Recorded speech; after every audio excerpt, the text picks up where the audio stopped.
No, we're live, and Greg just Are walked we? out. Yeah, I think So so. Greg did start it, and then he said Yeah. 1 second. That's interesting for our host to just kind of lie to us. It's not something that most podcast co-hosts do to one another, but Yeah, I wouldn't say we lie. We just refuse to tell anything. So we're not technically lying. There is no oh right, truth. just simply not saying anything. No, Greg Yeah. directly lied. You know, we did we record that he We're lied? live. Yeah. Oh my gosh. Yeah, dude. Wow. The We've people been are we've been watching. firing on all Wow. cylinders without you, dude.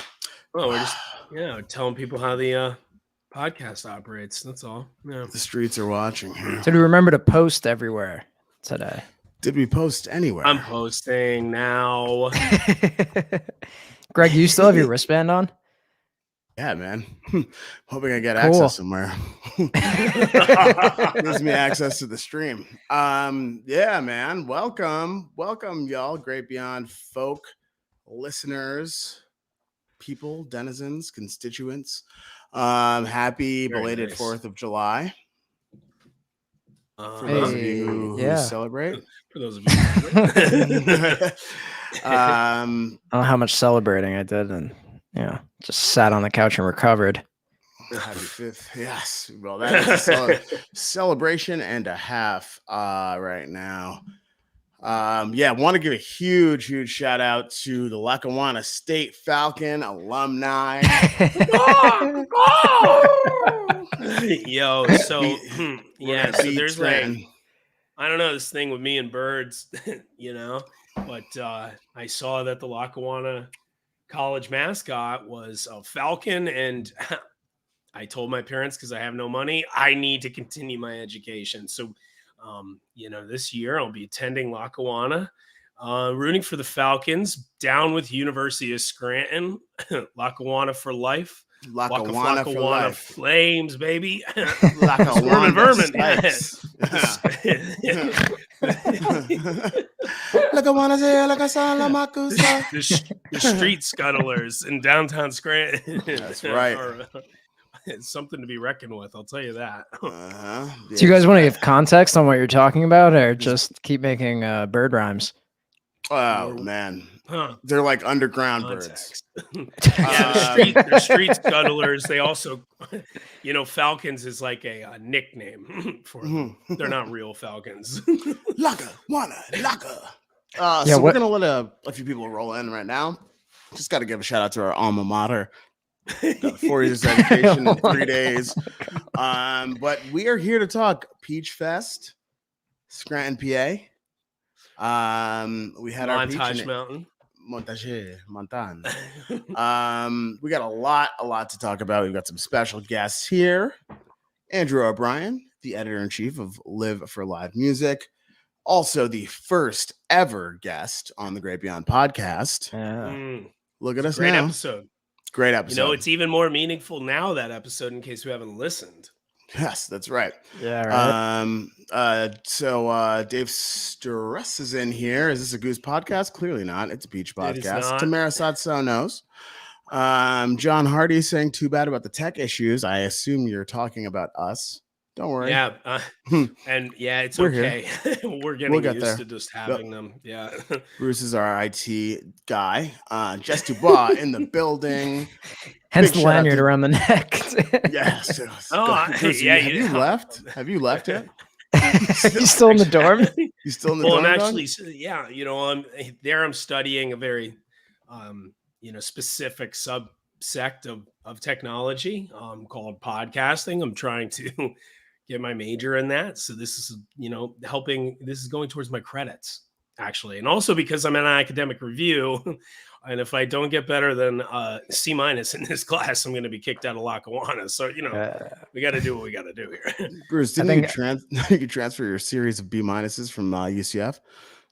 I did. And the funny thing was that they averaged out somehow to a C+. And I don't really, the math to me doesn't add up. But again, that's why I'm back in school. There's more I need to learn, obviously. Yeah. Well, we had our chance this weekend. Hit I the blew quad, that chance though. hucked some disc. It was tight. I mean, it was tight. Mm. I grew dreads for the weekend, cut them off, listened to some Dispatch. It was tight. Too bad they weren't at the fest. I was just listening to my AirPods on the just the went through a lot of phases in a very spare few days. Yeah. So we studied hard, hit the books. Now let's talk a little bit about Peach Fest. Just great weekend, front to back. Was wonderful to be back at a big festival. Been a while, it's been a little while. I didn't get out there last year, and most of the festivals I think most of us hit last year were still a little bit COVID-y.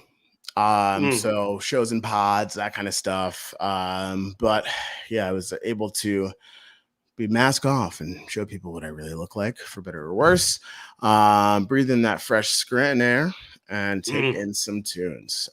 So lot to discuss. Joey Parisi, as always, was there the whole weekend. Bruce and I rolled in because we drive backwards a little bit late. So we're gonna recap, a lot of what we saw this weekend, a lot of what we didn't see this weekend. So got some guests here to do so. And is that the train? Is that train? Yeah. Did I hear the train? Yo, the tracks, and those tracks lead right to that mini mart in Scranton that we passed the other day that I thought I was gonna have to make a living at when we got trapped on Montage Mountain, but we'll get to that. Well, they happen to hire Lackawanna alumni. So we're going to bring in our first guest of this evening. Also the first guest we've ever had. The one and only and only. Yeah, I see you didn't study linguistics at Lackawanna. You're right. Definitely not communications. Is this our first repeat guest too? Have we had? Well, technically, we had friends.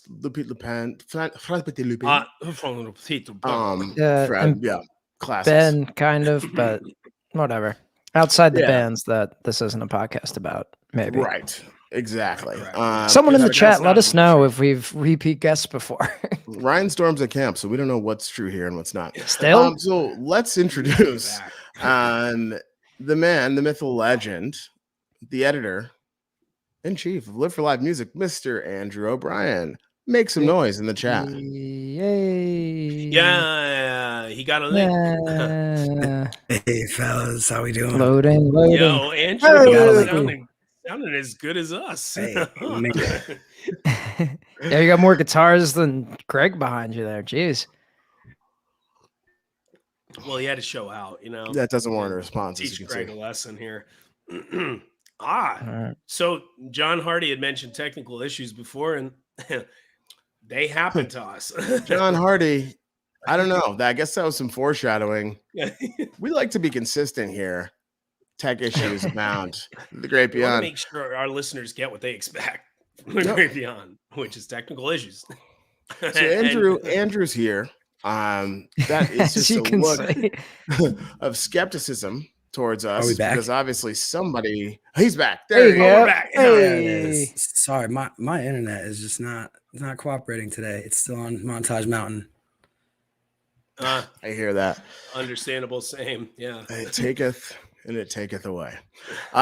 So Andrew, welcome to the Great Beyond for the second time. Yeah, thanks for coming. Maybe the second time. We maybe have lost him for the second time. That's it. We might need to be Get this. What? Anyway, let's just critique his room. Let's talk about Andrew's room while we get well, I like that armoire. Yeah, the armoire stylistically just open a touch. That's right. It invites like some curiosity. Does it lead to Narnia? I wonder what or who is in there. Maybe another guitar or two. Probably C.S. Lewis. Just writing. Maybe Greg, you could remove him from the stream. Let's see if he starts working in the backstage again, and then bring him back. First ever guest to be removed from the stream too. We need a little more of this. But we're gonna let Andrew. We're gonna let him. Work it all out. No big deal. Thank you, Andrew, for Sometimes you joining gotta- us. Ladies and Yes. gentlemen, Andrew O'Brien. Sometimes you just gotta blow on the router Yes. a little bit. For sure. That's what IT. That's what I learned in my IT classes here at Lackawanna College. So, Nice. Yeah. Yes. mhm. You took IT 101. Turn it off, Yep. turn it on. Turn off, turn on. Yep. was And that's where the, they teach you about blowing into the vents. You can sometimes use a paper clip and stick it into the random vents, and that'll do something sometimes. So there's a bunch of things that I learned there. I'm picking up new things every day. This is why I love learning. isn't the final exam just like you have to blow on a Nintendo cartridge? Final exam is actually they drop you in a random lot on Montage Mountain and expect you to get back to Lackawanna College. It's kind of like a survival thing, but I'll tell you, it's hard. One of the harder exams I have ever had to prepare for in my life. Take the information. Sarah highway home. Sarah said you were supposed to leave that dorm key. Well, where was the RA when I needed them? I don't know. Dude, there's some freshman who can't get into his dorm now. Yes. Well, for sure. look, there's a lot of, key. like I said, they teach you about challenges at Lackawanna, life challenges as well as actual academic pursuits. So I think that freshman will be better off for it. And I bet you he'll be able to get off Montage Mountain where I failed pretty miserably. So I look forward to seeing how he develops. Did you remember to grab my Mandy Moore poster?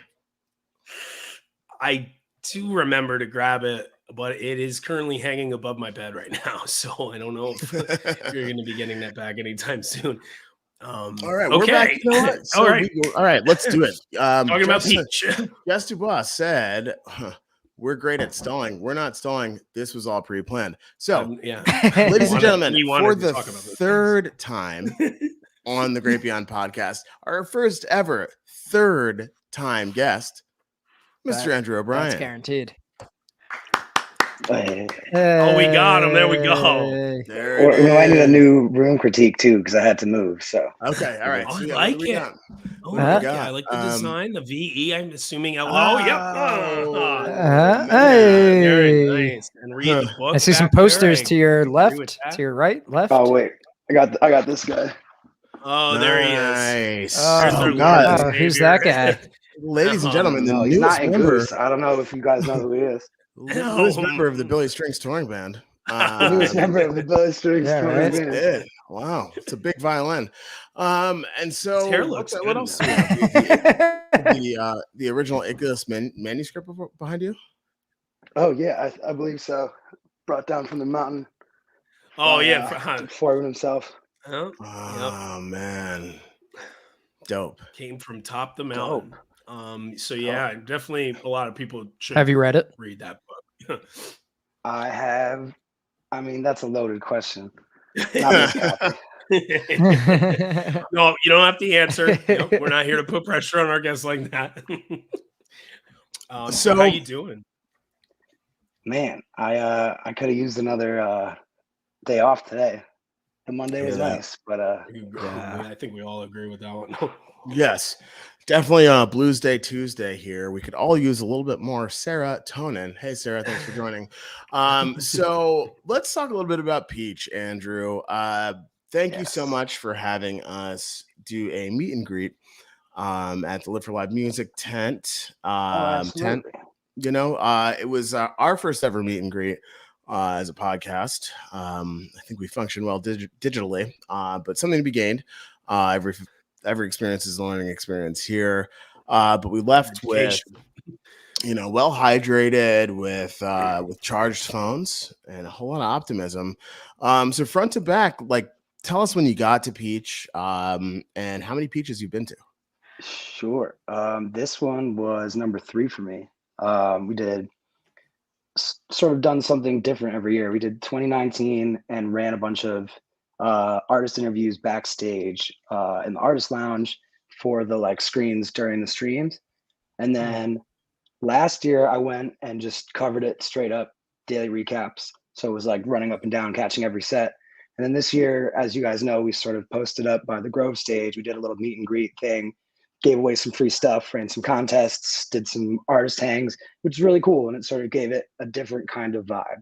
So I've been 3 times, but it sort of feels like it's been a different thing each of those times, which has been exciting. Grove Stage, formerly known as the Live for Live Music Stage, right? Of course, of course. Still is. Still And is. you know, yes. we had the energy out there, exactly. Yeah. Oh, Maybe definitely. not in name, but in spirit. The meet and greet was fun right by the Grove Stage, and kind of for the It same was, reasons man. I think why White Goose was so kind of like incredible from that spot was because they got a lot of people just walking through. That's kind of the entrance from the footbridge into the festival, main entrance that a lot of people use. So there's all kinds of people walking back and forth. You know, there's a lot of food in that bar there. So we had a blast. You know, we were chilling with some of the dogs in a pile kids while we were at the meet and greet. You guys, of course, and then just people coming by and hanging out. And I thought that meet and greet idea was a great idea. So how did it tend to go, you know, throughout the weekend with some of the other artists that you had there? Tell us who you met in Gret. We met and Greg. Well, all right. So I'll rattle off the list here. We had started off with Consider the Source on Thursday. We had Taz and Dylan Niederauer. We had Karina Reichman, Daniel Donato, Dogs in a Pile, Eggy, You Fine Gentlemen Over Here, and then on Sunday, Maggie Rose. Oh, So cool. we had a Nice. really fun group of artists and just cool people. You know, this was like, it was mostly people who, you know, we've worked with a bunch, and I had their numbers in my phone, and it was like, you know, we don't want to add something to your schedule. We know you're all busy. Like Maggie on Sunday had like 7 things she was doing and squeezed us in. Yeah, Daniel she on was Friday sitting in had with a like bunch of 50 people. million sets, and he came Yeah. by for a little while. But I sort of Yeah, like pitched it as like this. I promise this will be the easiest thing you do today. Just come and hang out. You know, people will love it. People will like bumping into you. Couldn't Not says who only- to regret. Yeah. You could have, you know, a meet and greet going on. I mean, it was awesome for us to be sitting there super stoked with smiles on our faces as people walked up and said, "Oh my God, it's Dogs in a Pile." And we're like, we're here too. Exactly. No, but it, you know, you guys had it going. Perfect shady spot. Had the blue point toasted lager flowing, as well Lovely. as the agua flowing, and like Right charging by the up corn dogs devices. too. And yes, Oh, Bruce, the corn glizzies, dude. Oof. Proximity to the corn dogs was on our rider. We were like, we can't be outside of 100 feet from the nearest Yeah, corn right. dog. So They nailed proximity it on there. clause. You know. yeah, the little radius clause. We need glizzies. Bruce, But Bruce, yeah, you know, sorry. we Let me not no, I leave was just yet. saying, No. we figured this was what I mean. All right, I'm gonna go. Yeah, you. Yeah, You're a guest. you were. All right, I'm the guest. I'm gonna go. It just, I love the Grove Stage personally. Like, you know, even before we were posted up there this year, it's always been like, you know, because that's where you get like the good stuff, like the Gooses and like the Eggy or like the late night Consider the Source. It's where you get like the stuff that's sort of off the beaten path. And I've like found many bands I love that way. So it was really cool to just be posted up there. Because even when there were times where like, all right, if I wasn't set to a spot, I'd probably be running up the mountain right now to see something on the Mushroom. But because I'm sitting there, I listen to like, you know, a bit of like JD Simo's set or like Carly Maffa or Dry Reef, all these bands that I didn't know that now I'm like definitely checking out. So it, you know, there's really no bad moves at that festival, and sort of having your decision made a little bit for you, just being on a track kind of was, you know, liberating in a sense. Yeah, Definitely. We Yeah, I heard should JD have Simo was sick. absolutely. JD Simo ripped it. He was really good. Yeah, and given Yeah. given how Montage forgot Mountain what I is set up, was- and like you said, there's no real bad moves, but you do have to make decisions because of the mountain. No bad It's moves, a but hard mountain. decisions for sure. Yeah, you know, you're trying to. It's a lot of distance between some of these things, and it's a bit of an incline depending on which way you're going. So you do sometimes have to Yeah. make some choices. So I can see how it'd be nice to just be spot there, and and the Grove Stage sound is great from your booth. yeah. You could really hear it very well, even though we're a little behind it. I could also see like right through the uprights on the stage to whoever was playing drums. So I got a real nice view of everyone's drummer throughout the weekend. That's awesome. So if you were a drummer on the Grove Stage, Live for Live Music was watching. Live for Live drumming. So tell us a little bit, Bruce, about why you think location is everything, and the access to glizzies was probably to the advantage of Live for Live. Well, to the advantage of Live for Live through it being to the advantage of me so that I could easily and quickly during the hour we were there go get a glizzy at any point in time, even though I didn't. We were obviously too busy having fun at the booth, Too glizzy. But also in the sense that I could get a glizzy easily and get back to that area where it was a lot of fun to chill this weekend. And you know, I don't, how long were you guys set up during the days of the Live for Live music booth, by the way? We kept it daytime hours, right? Because at the end of the day, we didn't have like a bunch of staff going to do it. It was just like, you know, it was me and my wife and our marketing coordinator, Kelsey. So it was a small but Shout mighty out to team Mira that we were and Kelsey. Absolutely, dream team. But so we went and set it up for, you know, the beginning few hours of the day, and then closed it because we also came to Scranton to see music. So we went and saw some music. Yeah. So let's talk about some of that. Yeah, let's talk about some of that. I see a couple comments in the chat that I want to definitely acknowledge. One, did anyone check out Little Stranger? I love Little Stranger. Yeah. I got there a little bit too late.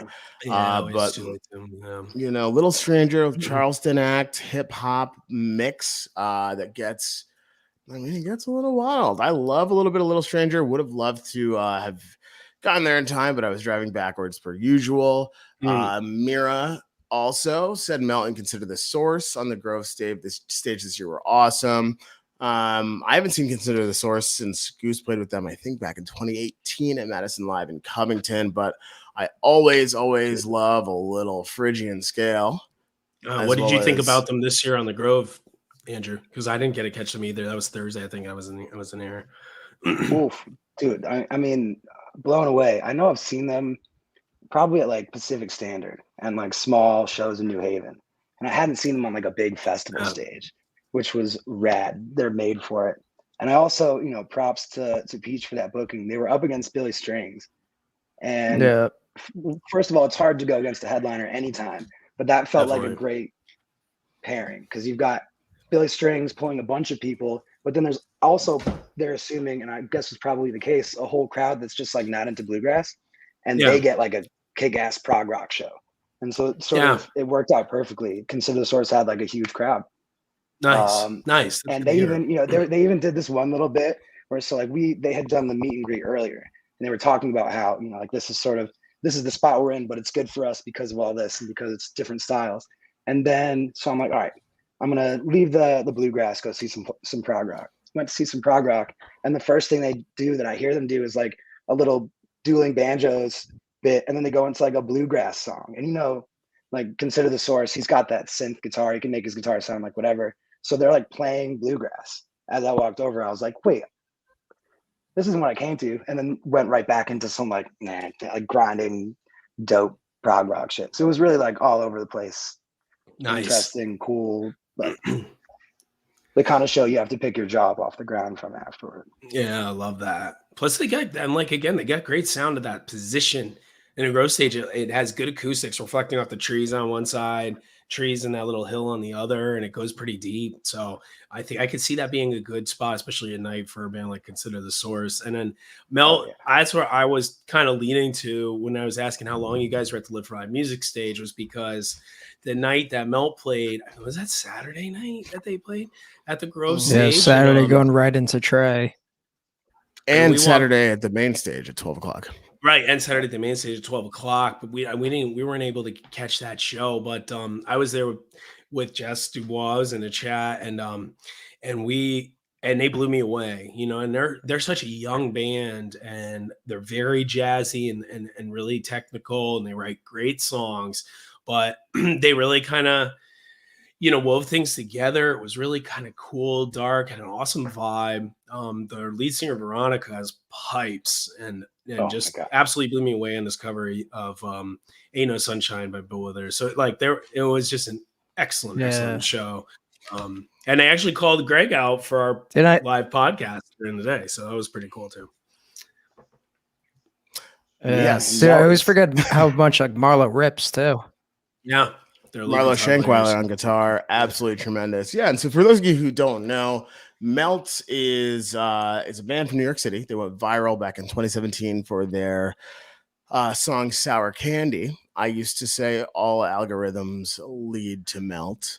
And they were all in high school, seniors in high school. They won a battle of the bands, got some studio time, and then all went to college. And had kind of a slow growth during the college years where they were all writing music, but we're in different places. And just about everyone's finished up college in the past year, and they are hitting the road hard. And it seems like the people have been waiting. I mean, they just sold out, I believe it was Bowery or Music Hall of Williamsburg recently, and they're going on a big old fall tour. They had a great publicist do their last EP last year and got a lot of press. Who was that?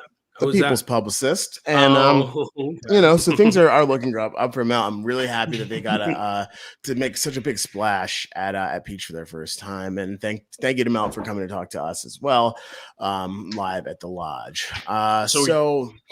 We got Webster Hall this year too. Oh, go ahead. Oh yeah, are they? That's gonna be Webster Hall. Wow. Okay. Joey knows their schedule better than their publicist, huh? They had a publicist do their album last year. I don't know if they have anyone right now. So we got a question from Ben Atkin in the chat. We know that guy? Who?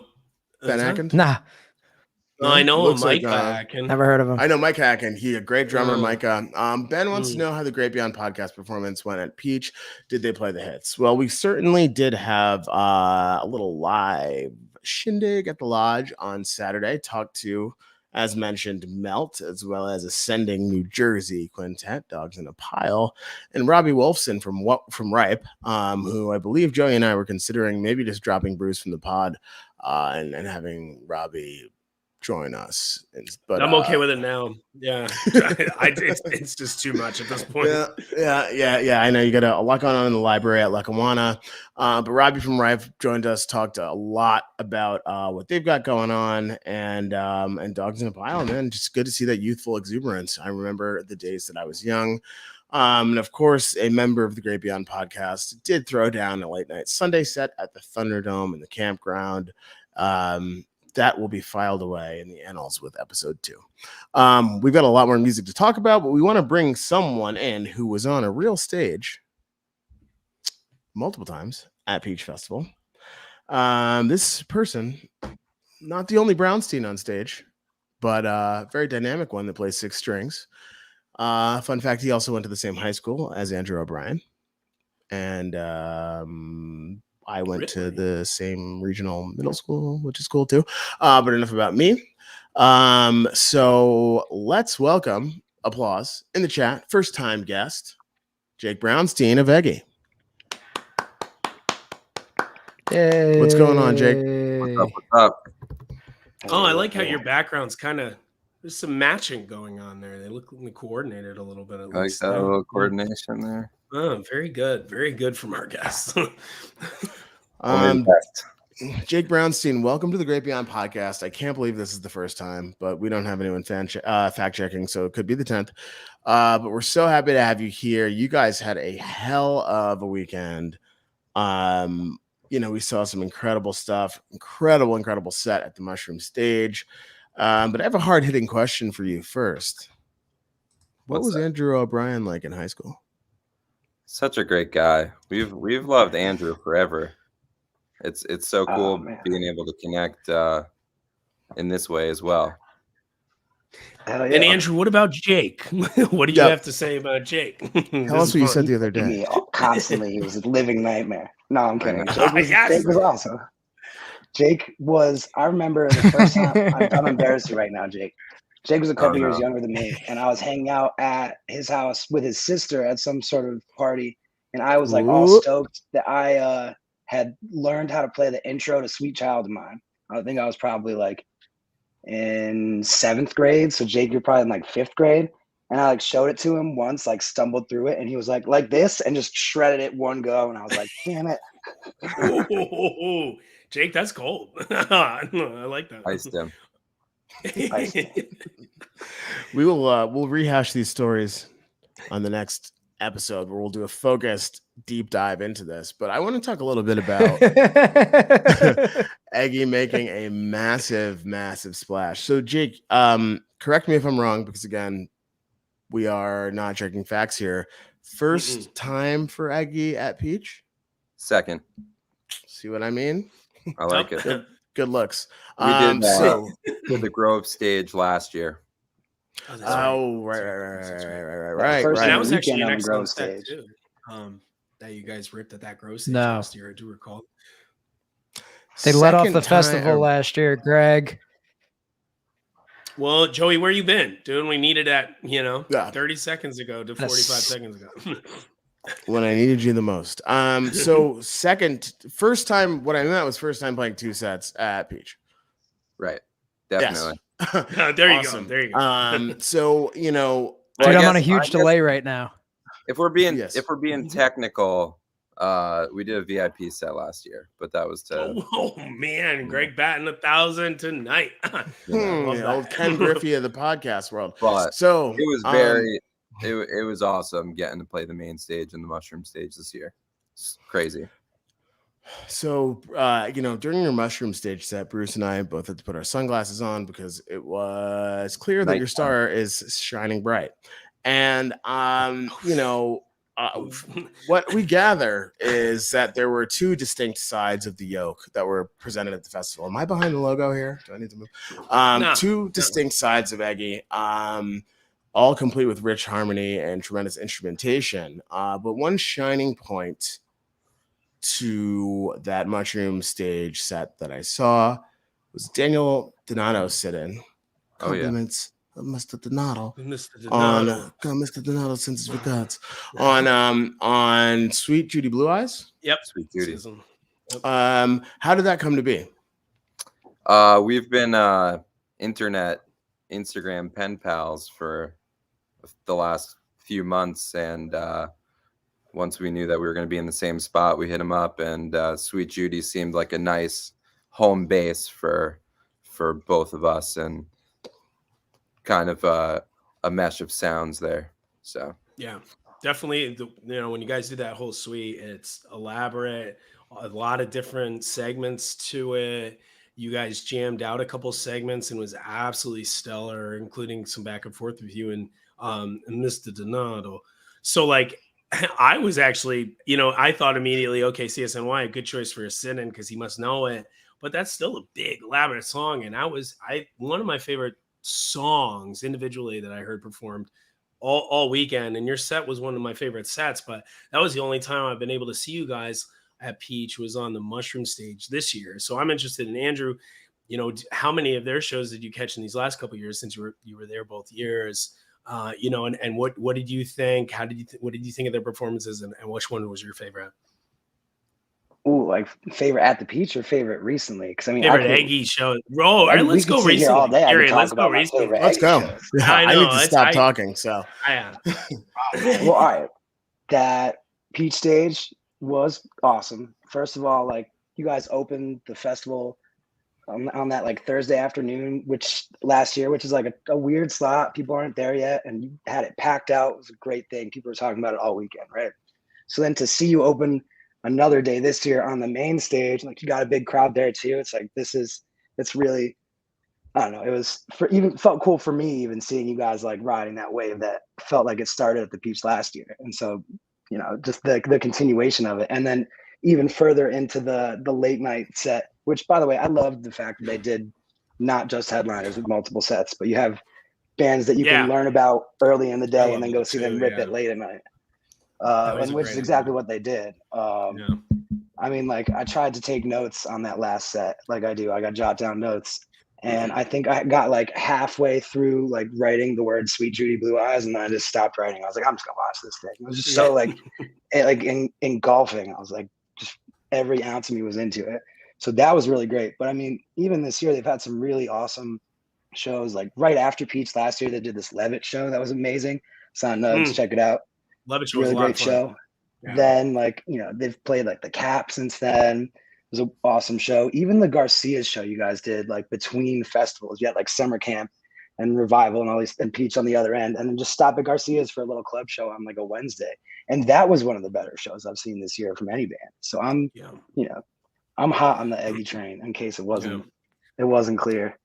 I And definitely of all the younger bands that I try to see a lot, and I don't even know if I can call you guys, Jake, a younger band per se at this point, because you guys have been a nationally touring act for a while now, and you've been playing for over a decade. So, but that Mercury Lounge show, and while we're mentioning some of Eggy's greatest shows, greatest hits of recent memory, that Mercury Lounge show this year was absolutely flames. Still one of the best shows I've seen in the last calendar year, if not longer. But your Peach set was also excellent. And I've talked to you guys about this when I saw you guys open for Spafford, and it was only a 45 minutes set. I couldn't believe how fast it was done.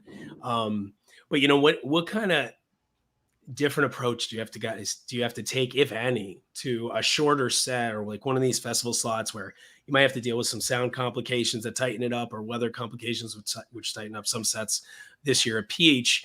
So how do you guys approach that? Well, we're always super ambitious, and usually we'll put more songs on the set than we actually get to. I think like 95% of the set lists people get at the end of the show are wrong. But the only thing I can do is have a clock and make sure that I end on time. But the shows that I spend the whole time checking the clock and making sure that this fits in and this fits in, and that we do this and do that, it just, even if it translates well, to the audience, it doesn't have the same flow for us. And so I try and just kind of forget about whether it's 45 minutes or an hour, just try and give the same kind of love to the music that we would in a full 2-3 hour show. And if we don't get to everything, we don't get to everything, and happens. But right. Yeah. Well, okay, so this is what I think maybe we should do now. We got everybody on here, is let's talk a little bit more for the people out there about some of the best stuff we saw at Peach. I mean, you guys, like Jake, you kind of, you're bopping around trying to play with people and trying to play your own shows. What did you get to see outside of that? What was some of the favorite stuff you got to see? It was definitely really cool. Had the whole crew together for Tab. My dad was there too. Nice. So we were rocking out, having a good time.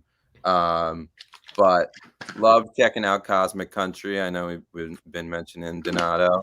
It was really cool to check out his band. They definitely have a great chemistry together. And I think he was saying that they only started playing together 6 months ago or something like that. No. Celeste was on fire. Loved her sitting with Trey. So cool. She's incredible. Yeah, so cool seeing the Goose guys crush that fucking main stage, and seeing the whole crowd there. And Melt was great. So many. I mean, Peach, they just curate such a great eclectic lineup, and I think that they have like a real solid pulse on what's going on throughout the year, and we definitely feel like we've been saying it all weekend, but they take like a special care, and they want to be a part of the growth of the artists as well. They don't want to just be like prove yourself and do all the hard work outside of here. I think that they take like a really special care in being a part of the growth of artists, and seeing One Time Weekend there from Connecticut, and right. They're constantly bringing out new artists, and it's just awesome to see. It's really, really cool, really special. Yeah, that's a good point. And I was on Mushroom Stage a lot this year and really noticed that, how kind of varied each band that I was seeing there was, and yet just how well they were scratching every itch, So Andrew, what about you? As far as the acts you saw this year, Dogs in a Pile too. Sorry. Yeah, Dogs are also what Jake said. Dogs in a Pile also fantastic. Rattle off a couple. Snack Time out of Philly. It's like a brass band, hip hop band from Philly. Awesome. Karina Reichman killed it. Both of her sets. I guess she played her set on the main stage. She's another one, by the way, that jumped up from a Grove set last year to a Peach set this year. Ripped it. Played with Marco also. And sat in with Melt over on the Grove, so that felt like some cool continuity there. That's right. Because I know they're all homies. Like Marlo from Melt played with Karina a lot over quarantine, and they did some cool stuff together. So seeing all that come together live was super cool. That's cool. The Bogey Band with Joe Russo. Did any of you catch that? No. I'll be waiting for the Newport Folk Fest to catch the Bogey Band. Oh, Try to catch good that one. band if you can. It's like Jake was saying, it's something so different from everything else, but so cool. Like I walked over for maybe like 5 minutes of it, and I caught this one interlude where they had a dancer out directing the band like a conductor, but with her dance moves, and like her hips would go one way and they'd play a hit here, and her hips go one way, she'd play a hit there. So just like really cool That's awesome. mix of stuff like that. So Bogey Band with Joe Russo, very cool. Pixie and the Party Grass Boys, another band that played 2 sets, super fun bluegrass party band. And all right, maybe one of my favorite sets of the festival, always the Nth Power. They had Jen Hartzog with them, as well as Shira came out, Eric Krasno came out. Sorry, this is an Nth Power shirt. Sorry, it's on the back. Greg just went crazy and started knocking shit over. I love the Nth Power shirt. It says it on the back of my shirt. I'm sorry, I'm attached. I'm just gonna go ahead and mute myself again and think about this for a while. It's always good, man. I was talking to the Eggy guys about it after, because they played right after them, and they were like, we were stoked about the Eggy set, but we were also like just as stoked about the Nth Power set right before it. It's like, wow, it cleanses your soul. That band is special. They have such a special chemistry together also, and Nate on the bass is just such a fantastic, such a special talent, man. So cool. So Greg and Joey, what about you? Anybody that we've missed on these lists so far? You know what? There was actually one more that I wanted to say was that sort of tied it all together, was the Daniel Donato and Friends one. The end of the weekend, Sunday on the Mushroom Stage, the one Jake sat in on. You got so you played what? Fish, Back on the Train, into something else, back on the Train, right? Yeah, I want to say it was one of his tunes. Okay. I don't know. I got the name of it actually. Hold on. He sent me the name of it this morning. It is Waymore's Blues. And is that one of his? Not familiar. I was planning to look it up. Let's check it out. That sounds like it could be both cosmic and Waylon country. Jennings. Excuse me, Waylon Jennings. I think that's what he was saying. It's Waylon like Jennings. In the beginning, he was like, you guys were nerding out over Fish and some country and pedal steel, and this felt like the merging of the two. Yeah. I definitely enjoyed, and I'm really afraid to move after just throwing my microphone across the room, but I really, really enjoyed Bruce's estranged brother, Chris Robinson, in the Black Crows. Chris Robinson's back. Yeah. Bruce, I'm surprised they haven't let you back in the band yet, but there's a lot of tension and release. But there has been I think for a while in my formative years, when I used to wear a whole lot of pins in my hat, I thought that like the Black Crows and like G Love were like the Sunday festival bands, and I tended to kind of go home on Sundays a lot and recuperate. But to really see how tight Chris Robinson was incredible. After all this time, and especially without Bruce in the band anymore, got to see G Love for a little bit, and I've been listening to G Love since the Philadelphonic days, and I just thought G Love was like the coolest dude, and so it was good to see. And I also want to music aside, I had a great time watching the No Simple Road podcast. That's a fact checker right there. Yeah. Our friends in No Simple Road, definitely from Osiris, crushed it. They interviewed a lot of cool artists in the lodge this year. Hopefully we can keep some of those live events going. We got a bunch of people to stop by for our live events where we interviewed Dogs in a Pile, the whole band. We interviewed members of Ripe. We interviewed Robbie from Ripe. Our members from Melt, we interviewed Robbie from Ripe. So we had a lot of good people in there, and it was a whole lot of fun. And anybody that was coming in to avoid the heat, or just take a break, that was joining us, was into it and having fun too. And it was just the whole weekend with people. But I do want to call out Ripe. Their set on the Mushroom Stage was absolutely sick. Robbie has an incredible voice, an incredible amount of energy, and the band behind him is really, really good. So people should definitely check them out. And then Doom Flamingo, I was most excited to see, based on the fact that I just haven't seen him in 3 years and I've had opportunities and couldn't. And I really love their synthwave style and all the cool stuff that they can do. And they sounded like they've even come so farther since the last time I saw them at Resonance in 2019. So they crushed on the Mushroom stage also. And then maybe one of my favorite sets of the weekend, at least, is Dogs in a Pile. Also, I know we mentioned them before, but those young kids came and stepped up to the plate. And I mean, that's some of the stuff like exactly what you guys have done, Jake, with your big opportunities and just not letting any pressure get to you, just coming up and doing your thing and then doing it extraordinarily well in front of a lot of people. And that's one of the things that, with Peach fostering a community that wants to hear new music and wants to build up new bands, it's great to be able to capitalize on that when you have your opportunities at a festival like this. And I think Dogs in a Pile really took advantage of that Sunday daytime set and just went to town. So I was really happy for those kids. And you guys and Doom and Dogs brought a lot of people out to the Mushroom stage this year. So that was great to see. And that honorable shout out to that handstand at the Frasco set. Oh my God. Yeah. Oh, also, speaking of the Frasco set, did you guys see the possum? Yeah. Did you see the possum that sat in with Andy Frasco? It's Kenny Rogers. They had an actual animal possum? An actual live possum. Yeah. It's in a stroller. Kara's pet. Yeah. She was in a stroller. I'll find the picture. It's like a possum and a mascot, like stuffed eggplant from his music video that actually had Chris Bowers from the horn section inside of it. Fun fact. Oh my gosh. Just a ridiculous just circus befitting of a Frasco set at Peach. Once again. Somehow I'm like, how has he not had a possum every live? Yeah, right. I'm like, it's only the first time with the possum. Huh? The final puzzle piece. Yeah. Damn. I mean, so like again, like, oh my God, the nth power. I love the nth power set. So, all right.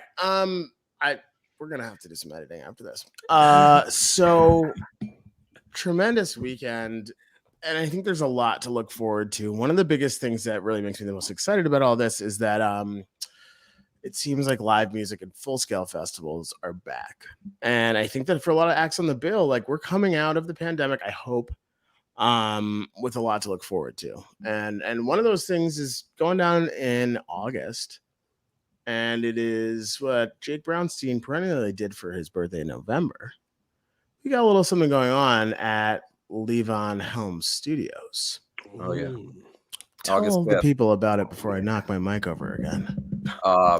We're gonna be doing a show August 5th at Levon Helms Barn. We're doing a set of acoustic and then a set of electric, and we've got Brad Goodall Trio opening up, which he's been playing some of someone brought out a possum. Yeah. Oh man, Joey's delay is now upwards of 10 to 15 minutes. But it's good that we did reiterate about the possum. But we're super excited. I mean, that space is such a special. Just some of the most legendary nights have had to have happened there, and I wasn't fortunate enough to see Levon there, but I've seen Amy play there, and I've seen Chris Thiele play there, and we're just so excited to be there and be able to be playing within those walls. It's gonna be really cool. And what's the date for that, Jake? August 5th. Wait, what's the billing? Because that's my favorite billing for any concert that I've seen in a minute. What's that, Brad Goodall Trio? No, the Midnight Scramble. Oh, the Midnight Scramble. Yeah. Oh yeah. Trying to pay tribute to the Midnight Ramble. Yeah, that's gonna be a lot. That's gonna be a lot of fun. There was one thing I wanted to get back to about Peach, though. I saw our buddy Oliver in the chat. I need to make sure that I call out Talk too. I mean, there were so many good acts, but I just have to call them out because I did want to mention that they've got some material with Karina, and they're going to be going on tour with them. So that's going to be so very cool to see. Kanika, Jesus Christ, Peach scrambling my brain, and so did the Eggy set. But a lot of good things coming up on the schedule, especially that coming up in early August. Looking forward to the Midnight Scramble at Levon Helms Studios. It's going to be awesome. Yeah. Not to compete with Daniel Donato's Afternoon Frittata. Well, we don't want to cross. We don't want to cross Mr. Donato with the horse's head in your bed. That would be rough. So So we're writing this. It's going to be a spinoff. We have a Godfather ripoff. We'll talk about that in another episode. Yeah, that's for next episode. So I think just to put a nice bow tie on this strange gift, there is so much to be excited about musically this year, and it's been just incredible to see all of this growth for all these bands that we care so much about.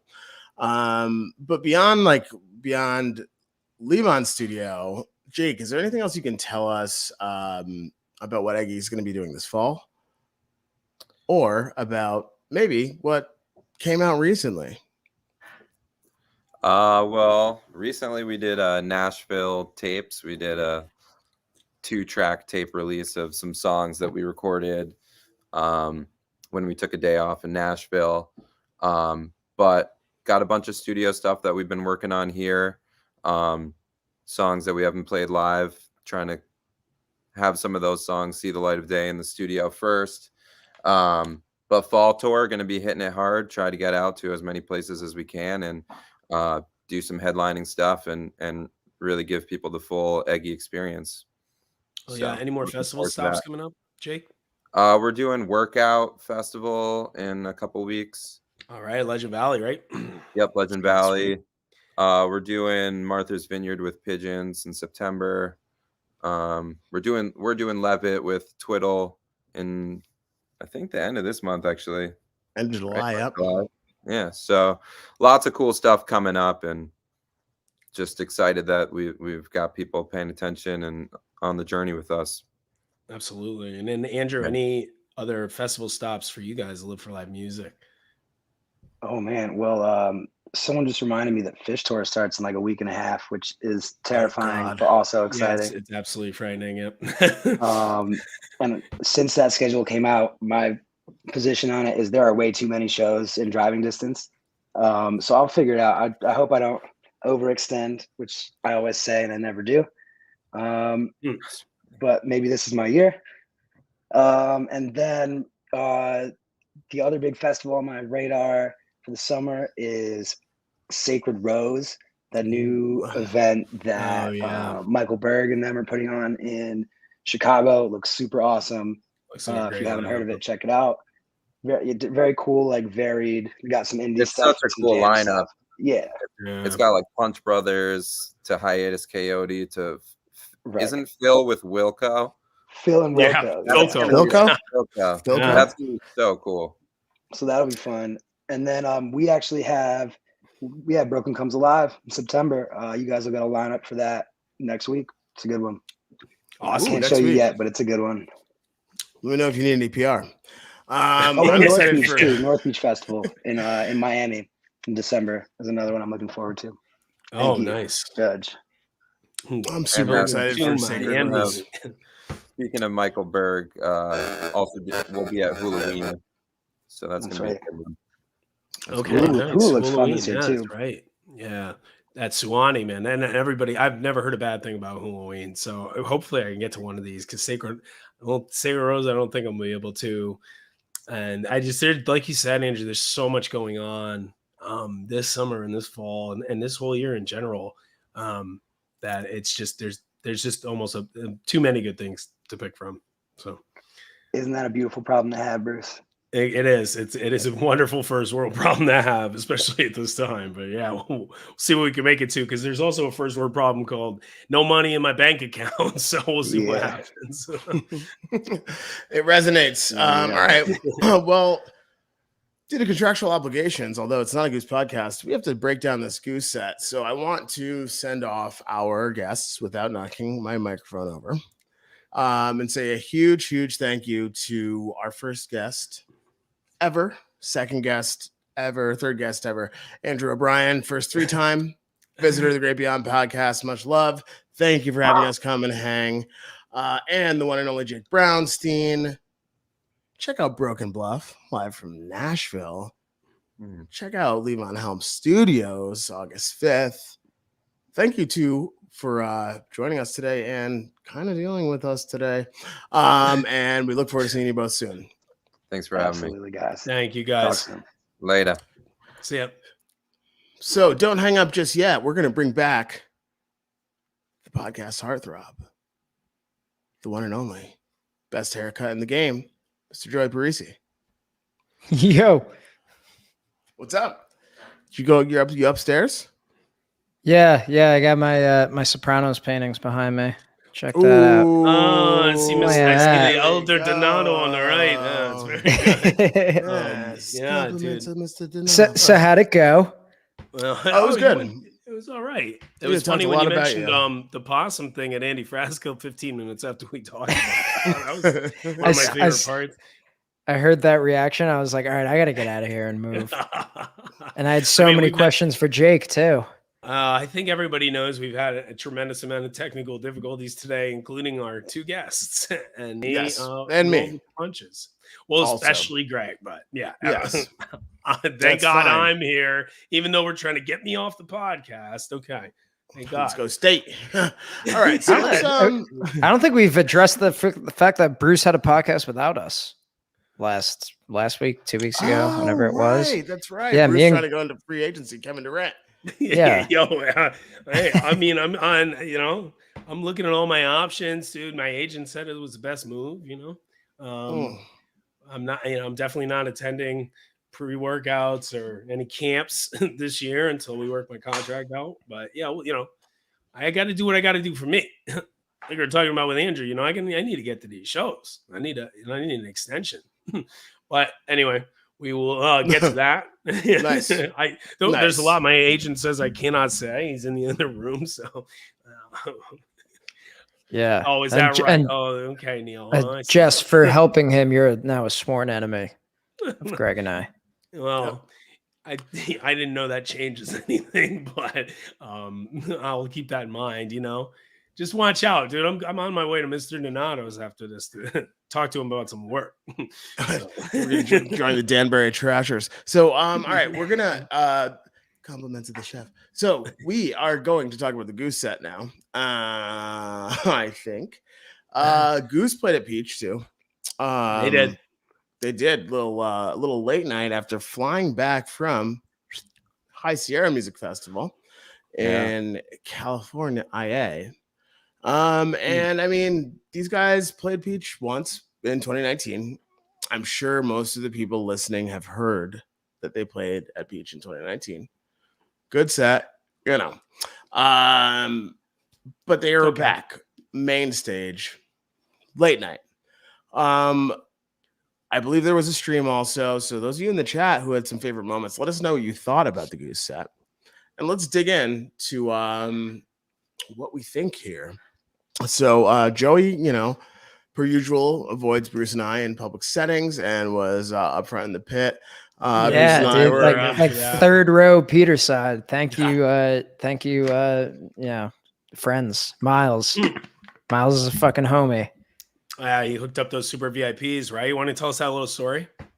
I mean, I don't know if that's privy to public information. I wouldn't want to blow it up, but he's got a friend, made a friend through his work, who's a big member of the scene. And he was able to hook us up with super VIPs and a lot of shows beyond too that we're really excited for. So that was really cool. Some shows beyond that too. That's I'm really. Yeah, I didn't hear about the shows beyond. Greg, did you hear about the shows beyond? Yeah. Oh, interesting. Very interesting. It's the new name of the podcast, man. Okay. Yes, because we're not a Goose podcast. Joey's almost dead. So great. It was good to see you up there having a blast with your real friends. With your friends. So we started. I'm sorry, where were you guys? Like backstage, side stage? Yeah, thanks for the invite. We were. I mean, dude, staff. We weren't allowed. We were lucky. We had to sneak to those places. Anyway. Actually, yeah. It's not like Peach Security had any idea what was who was supposed to be back there. Oh, they did. They did. Maybe some did. Yeah. No, okay. They know you two were not. Right. They knew enough to say these two, regardless of bracelet, are not allowed here. Great Beyond Podcast now hiring an HR manager. So, we got a good Goose set here, a nice little festival set. Despite what seemed like some technical difficulties getting stuff started, and we started a few minutes late, still got in a whole bunch of music. And I think I can imagine because I'm not a tech guy, as you can see. I can barely keep my microphone upright. Then it's got to be a huge changeover, right? To go from Trey and all of the stuff that Trey does to Goose. There's just a lot to move, a lot to plug in. Plus, I hear that Trey just like ties all the cables into little knots. He finishes, which I can imagine makes it a challenge. So after changeover, things hit with Yeti. Called it. I want to make that known. You probably Called heard it. me. You probably heard me also from the front. knew that was coming. Yeah. Yeah, But so- Yeti, great way to open. Really, they really came out with a lot of energy. One other thing I will say was I had heard they a different sound system in the main pavilion this year as opposed to other years, and it was supposed to be an upgrade. And I do think sometimes it sounded good, but and I do think it had less almost even to do with the band's technical issues and a little bit more with that it was hard to kind of listen to get the details out of what Rick was doing, what the band was doing in the Yeti and Arrow. Was just too tough to make out what Trevor was doing. I could hear this stuff in my head, and I do know that the Yeti really ripped, and I do know that it was a big Arrow, but it was just too hard for us in the main Pav. I feel like in that we were about 25 rows back from the Super VIP Joey Parisi, and it was just I don't know. I regretted going back farther to try to hear because I heard a lot of people in the back, further back had better and better sound. So, but I think good start. Very energetic, which I always love to see out of the band, and especially after that huge 24-hour travel day out west and then 24-hour travel day back. I think that was impressive to see them come out with so much energy. Yeah, and I was talking to Jeff too after the Dogs on a Pile said he was saying they had to rent like their entire back line out in High Sierra. So I don't know if that necessarily has anything to do with like their changeover and the troubles with that, but yeah, it was something. Yeah. But yeah, I mean, three rows from the stage, it sounded great. People were talking about sound issues. Like, I don't know what you're talking about, man. No, it's good. I mean, I just think it was certain positions, and it just has to be, it has to deal with. There's a lot of kinks to work out with some of these very, expensive new kind of speakers and the whole system that they have there. And, I think certain things sound better than others. Certain things sounded better than others just during the show. So, that's a festival. They got a lot to deal with and a lot of things going on, a lot of moving pieces. And like Greg said, you're right after Trey was a ton of equipment, ton of different equipment, and just trying to make that happen as fast as possible. Who knows? Any little thing could have disrupted what normally with them, their production is, I think, maybe so good and so consistent that it just was easier to hear and notice some of these, slight faults that don't normally happen. Definitely. And maybe it's just your two geriatric co-hosts are starting to lose frequencies in certain parts of their ears. The bone in there isn't vibrating as much anymore. So quick little non sequitur we don't have to respond to based on our early conversation in case Joey's still on a delay. Amber Lantine, not one to ever stir the pot, saying that Joey literally ran from Bruce's Radio City. No, I did not. They were about to come back on stage. I had to go up to the second balcony to my dad. I had my poster in my hand. I had to run up there and, I did run. Yeah. And it was away from Bruce, but it had nothing to do with him. Well, I mean, I've heard a likely story before. That sounds like a very likely story. So next episode, Joey's dad's on to clear the air. So second song, second song, Arrow. Not the conventional or unconventional, depending on who you ask, Arrow with horns, but more of the standard live version. Arrow went deep. Yeah. I want to know how long that was. I didn't look at the times yet. Yeah. Where's Jive Goose? Where's Brian when we need him? Where's the where's the Goose podcasters when we need them? Yeah, exactly. Somebody's got to keep a track of this. Yeah, but definitely was a big Arrow. Definitely was a big Arrow, and you could tell 29 minutes. Sound issues. 29. 30, wow. yeah. Ooh, damn. That's what there's always that moment where it feels like this has to be at least 30 minutes. And then sometimes you go back and it's like, that was 14 minutes. And you're like, oh, geez. But yeah, that really went. A lot of cool segments. lot of cool darker segments that they did that I remember, and like Getty's lights were fabulous throughout this era. I do recall. And everyone's talking about like Metal Rick. I heard a lot of like metal that Peter was driving, like the darker moments. I don't know if it was during that hour or Tumbled. Like both of those jams really stuck out as like darker moments. But I remember thinking, wow, Metal Peter is actually a thing now too.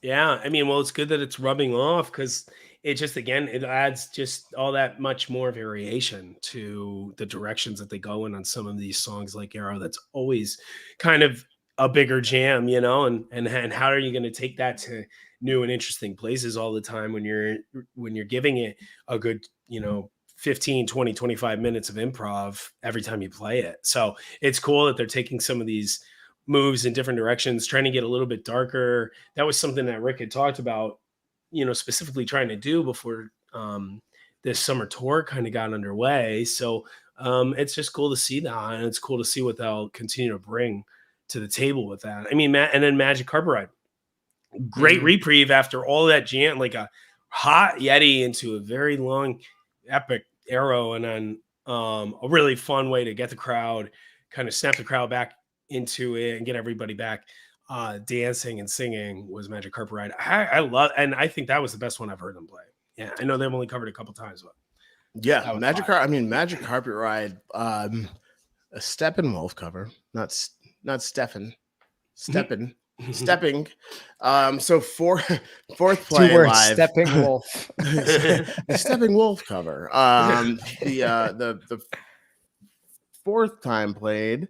First one played in Worcester, second one Mission Ballroom Denver, third Brooklyn Bowl Nashville, fourth Firefly Distillery. So of course it's the fifth time.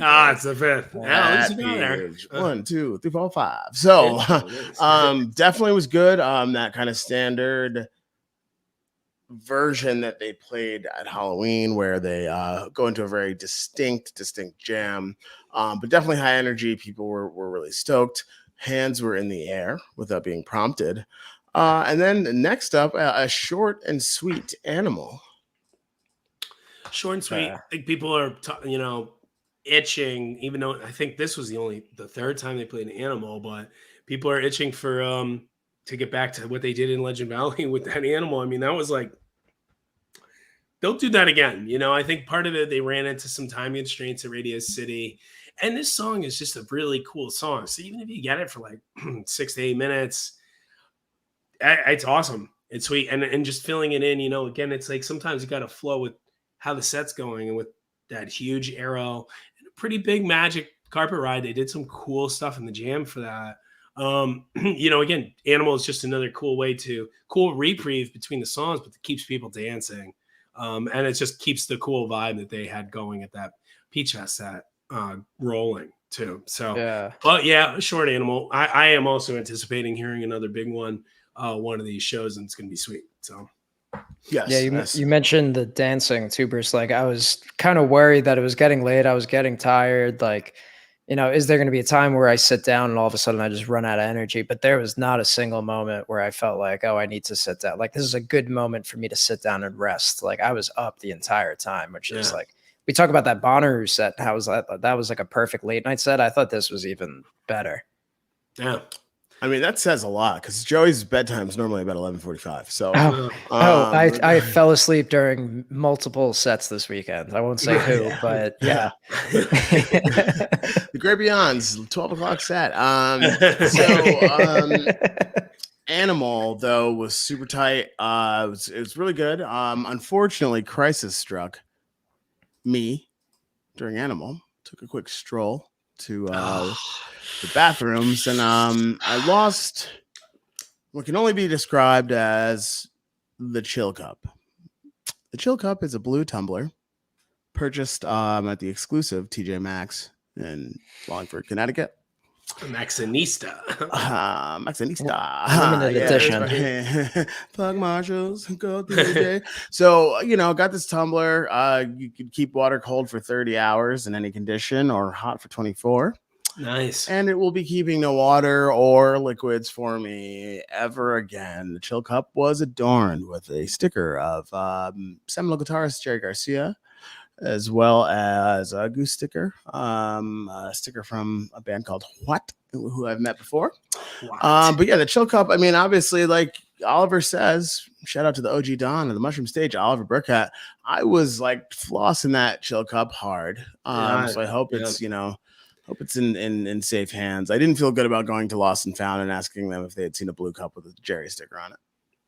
They got jacked. That cup got jacked. And Greg comes back finally back to the show in crisis mode, asking where the tumbler went, saying the tumbler is gone. And then after the show, we all, worked very hard to investigate the scene of the crime. And it was nowhere to be found. That's right. Our friend Sarah, I don't know if she's still Greg's friend. Our friend deceptive this weekend. Yeah. Tricked me and Greg numerous times. So I don't know how I feel about that, but I am just also easily tricked. Me as well, apparently. Yeah. So it is what it is. But anyway, next up on the set list. I'm not done yet. I'm not. If found, call. I am offering a bounty for the chill cup. Reward.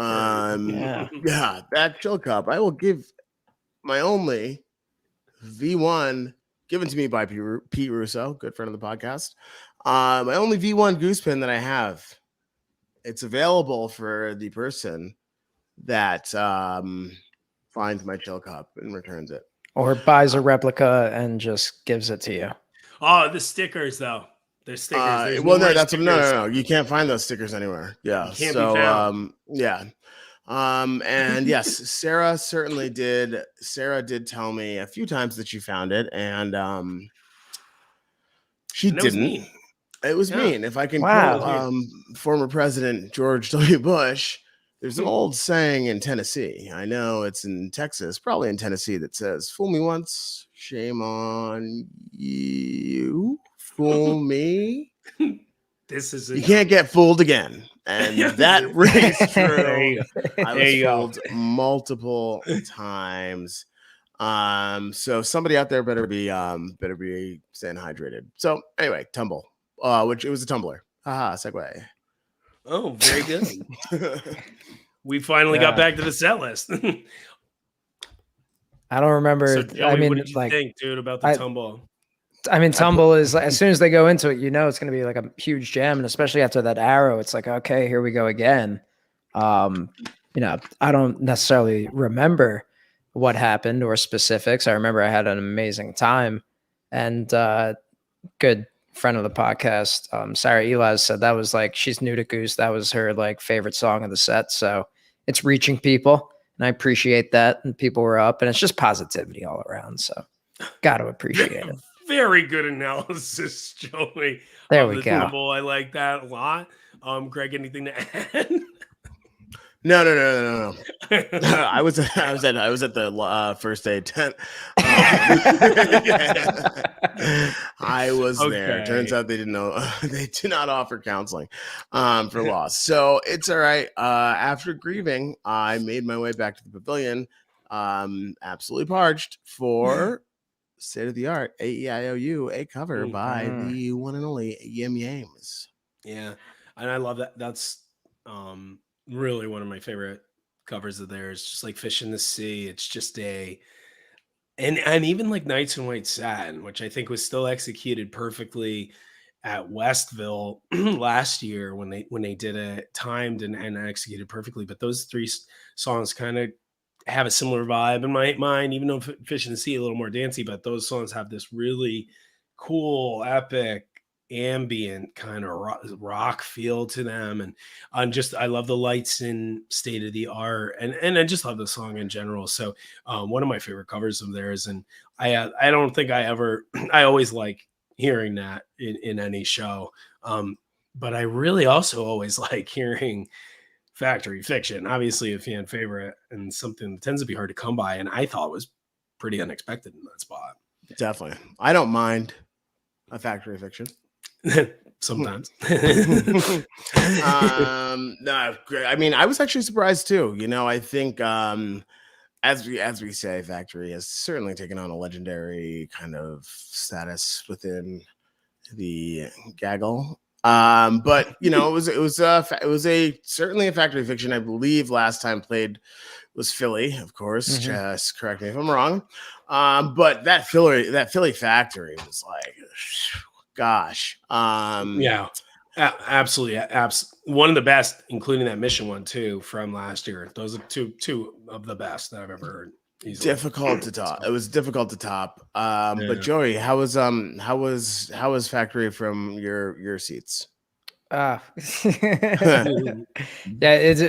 there were a lot of people as soon as you heard Rick go on those low notes, a lot of people yelling and just guttural noises being screamed at the stage of how excited they were. It seems to be like a tour closer now because Mission was a tour closer. Philly was a tour closer. Right. This was like one closer. Kind of right, yeah. Even though they had one song after it, they got the extra time. But yeah, I mean, it's kind of like the Peach Fest Arcadia. Like that's the quintessential version of that song that I hold every version of. Like the Bingo Tour Factory Fiction is like the one I hold it up to. And I mean, it was really cool that like for a special crowd, the Peach Fest crowd, you know, they owe them so love. Like they held up to it, man. It was awesome. Yeah. And then close Like out the set with Dripfield. Yeah, because like Joey mentioned, they got some extra time. Obviously, they started almost 30 minutes late because of some technical issues. And then so Peach was willing to give them 30 extra minutes, and they got to play till just almost 3. I don't think they pushed it all the way till 3. But yeah, they added in a Dripfield, another surprise, because I definitely kind of, you know, festivals sometimes are pretty strict, at least with how they end these sets, which makes sense because you got a lot of staff involved and you know, you just want to stick to those times as much as possible. But it was really nice of them to give the guys, you know, some more time to make up for that. And they took advantage. Dripfield, obviously, you know, I think one of the fan favorite new songs that they've come out with in the last year. So, and it always hits really hard. And an epic way to kind of close out a set with that had a lot of big songs and a lot of fan favorites in it. So really, I mean, you know, I think, again, with these guys, they're going to do the best they can every single time out. You can always guarantee that. And I think regardless of any issues that some people might have had with sound, I think they really went out and ripped this set. And, you know, gave fans what they wanted out of a late night, especially after a tough weekend, you know, and a huge weekend last weekend. So I really think the guys have done a lot of, you know, I think there were a lot of touchdowns lately. I said sometimes it's hard to get it in the end line over the end zone, but you know, I think again, great tour overall. And I just think that's a lot that they can take away, you know, and I think they have a lot of big things coming up towards the end of the summer and this fall. So, you know, it's just onward and upward with these guys, and they continue to grow and continue to play bigger stages. And I'm really looking forward to some of that. So I have something I want to discuss with you two. Maybe controversial. I cannot wait to be taken out of context here. But first, let's close it out by saying Goose is off for a couple of weeks. Next show will be at the Newport Folk Festival, doing a day set and then an evening set at a blues club, 400-person capacity. For those of you who stuck with us the whole time, the Bogey Band is not playing at Newport Folk Festival. It was a joke about cigs. But yeah, nobody smokes cigs anymore. All right. It was bad. I mean, it wasn't the best joke you've ever told. No. Okay. Well, I thought it was pretty good. So I didn't get it. So well, you were delayed, Joey. Yeah, I mean, Joey, that's true. You missed the timing on it. About 20 minutes for you. So, all right. Here's what I think, and I invite the comment section to rage or agree. So, I was stoked to see Goose return to Peach Festival, and I think that they played a fantastic set. I thought that expectations were super high, and I was kind of worried about how they would perform after that legendary 2019 set, right? It's like hard. It's hard to top that set because of the legendary status it's taken on in our little microcosm of the music industry. So Bruce and I were watching the Dogs in a Pile set. We could not get to Joey because he was so far up in the front row with all his new friends. They call it Super VIP. Super VIP. Yeah. I don't know about. We weren't We were on super the stage for a bit, VIP. Joey, but we didn't let you know. But anyway, so Also got the VIP set at 1 too, so no big deal. Cool flex. It's okay. Got a shout out during that. I personally got a shout out during that set too. So suck it. we were in the study hall. Okay. Actually, we were in the study hall working on our stuff, but we got there for the 3 p.m. set, and I think Dogs in a Pile played out of their minds. Every single member of the band was killing it. Shout out to Brian Murray on guitar, who had a broken foot and ripped that set and standing up. And stood. Yeah, And who couldn't do that? Hey, we don't need to say any names, but and not only just a broken foot, he broke the foot the day before.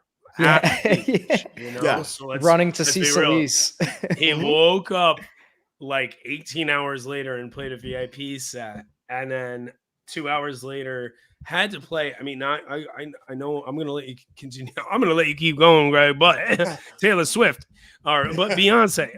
But so honestly, dude, like you were saying, one of the most epic sets. Came out and played one of the most epic sets I saw a weekend, and just something that absolutely blew me away, regardless of what else I saw this week. Yeah, man. So what I want to say is, I think that if you listen to the Dogs in a Pile catalog and you listen to that Peach set, that 3 p.m. set, in the context of everything Dogs in a Pile has played, and you listen to that 2019 Goose set, that's legendary now, I think from a musical perspective, in terms of how tight it was and on point, I am prepared to say that Dogs in a Pile set, musically, based on Dogs in a Pile's existing catalog, was a better set than the Goose's 2019 set at the Grove stage. And Dog's set was only 45 minutes. Yeah. And I mean, Greg and I talked about this, and I actually at the festival, and I agreed. I mean, it depends on how you're going to be looking at this, and it depends on what you think about musically or what that means when it comes to pan out to what the output from the band was. But they had the most people on Sunday at 3 p.m. at the Mushroom Stage, and I saw at the Mushroom Stage for any of the acts I saw at the Mushroom Stage the entire weekend. And it was probably about as many people. I was talking to some of those kids after as were at the Goose set that they played. That I believe it was like was it a Friday or a Saturday at like 2 p.m. on the Grove? Saturday at 2 p.m. And like so, I do think that regardless of obviously which is better musically, they both I think are going to have a similar impact. And I mean, I kind of would expect it because again, I arguably thought that Dog set was the best I saw all weekend. So yeah, just throwing it out there. Okay, it doesn't mean that again, music's not sports. And frankly, like there were plenty of other shows in 2019 that Goose played that I think topped their set at Peach. The only person that I will throw this comment up for right here, which I don't holistically agree with, it's a little bit strong. I'm not even going to read it out loud. But I think that set, that Dog set, based on what I've heard from them in the past couple of years and the way they showed up for that, and considering the playing field was leveled through injury, we got a really, really, really good set. I like that our listeners are dropping. Post this in the Dog Pound. But I invite some discourse on this because I do think that like the most exciting part about all of this is that bands that we know and love can come through the Peach Festival and show up and just really make their impressions felt. Yeah. And if you didn't catch the Peach Fest set, they're doing a golf outing on Sunday out in New Jersey. Also Garcia's, I think in August they're playing. They got a bunch of shows, Fish after parties. The guys are awesome. They're such nice guys too. And I thought their Peach Fest set was like exactly what I wanted out of them. I got to see them, more than a couple times before that. Like their Caps show too. Like it was the same thing where you could tell being on the main stage at the Cap was like a huge deal for them considering how many times they played Garcia's, and they finally got to get up there and they're local guys. And to be at Peach, same thing. Like you could see on their faces, you could feel the energy from the stage and the crowd. Like this is a huge deal for them, and like that just makes it a bigger deal for us as an audience too. So Yeah. I'm so excited to see where these guys go in the future. You heard it here, you heard it here first, folks. It's a Dogs in a Pile podcast. Oh, 100%, man. Finally found our band. Yes. Hashtag Sam's Club. All right. Well, anyway, This is it. Obviously, you know, we're out here. We always want to support any bands and Our listeners are any just bands that are dropping. out on the grind. So, you know, but yeah, Peach Fest was great, and it's like we had talked about a lot throughout this podcast. It's always great to see new and upcoming bands and bands that are diverse and play different types of music beyond just what a lot of people expect from the jam scene. So it was definitely a great weekend, man, and looking forward to a lot of great music that's coming up this summer as well.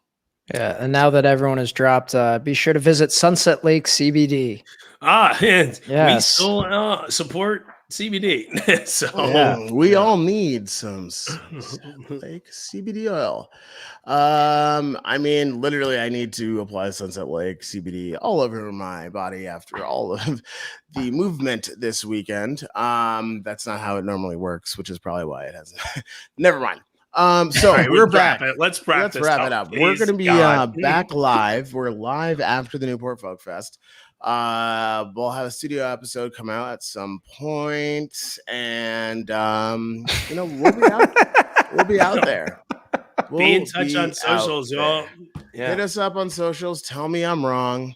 Oh, big shout out to Ari Fink. Not gonna lie, Ari, you are suspect number one in the missing Tumblr the mystery equation. But we'll talk about that the next episode. Thank you, Nick, for letting us know to wrap it up. We love y'all. Thanks for tuning in. Drink water and be kind. Oh, be kind. We'll see you guys soon. Later. Thanks.